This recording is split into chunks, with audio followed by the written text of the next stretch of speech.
We got Netflix earnings. They've just come out.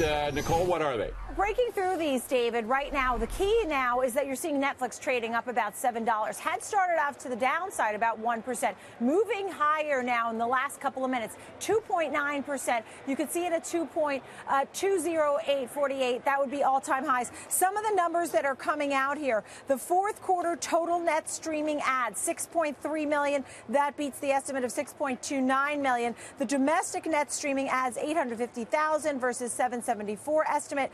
One of the numbers we were looking for was 4.45 million. That's third quarter international net streaming. And they beat there. The estimate was 3.72. So it looks like they're beating across the board revenue for the third quarter. They've got all these headlines from the Bloomberg as well. So we're going to double check these. But the big picture here is that you are seeing it to the upside. Netflix third quarter revenue coming in $2.99 billion. That beating the estimates of $2.97 billion. I'm also giving you an outlook view going forward for Netflix. Netflix fourth quarter subscriber view matches the estimate, and that's key. I mean, you got to at least have an in-line or a beat, and on the third quarter for the total, the subscribers did beat the estimate. So the view is right in line, and they beat on the estimates for the third quarter, as we're breaking it down. The revenue looks like a beat, the subscribers look like a beat, but again, they're breaking right now. I will bring you more as it develops. Back to you guys.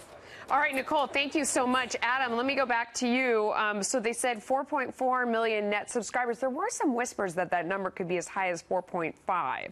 I mean, is that it? I don't want to poke holes in this, but what do you think of that number?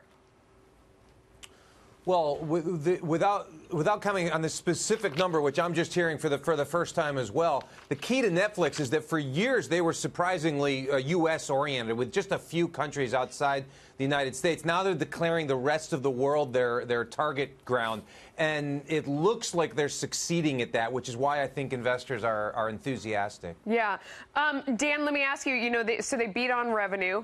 The question always is that they have all this must-see original content. I mean, I showed Netflix to my dad for the first time, and I think it blew his mind. So not that I want to discourage him from watching cable, which he's watching right now, which is very important.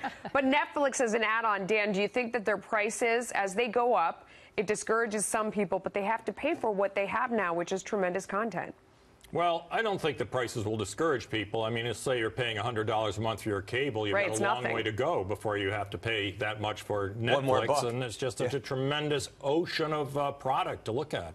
Liz, the biggest change has been, you know, in the beginning, Netflix, my kids would complain. It was the place that you went for old stuff, old movies. They didn't have any good content, that if you wanted a new movie, if you wanted something fantastic, you had to go on iTunes.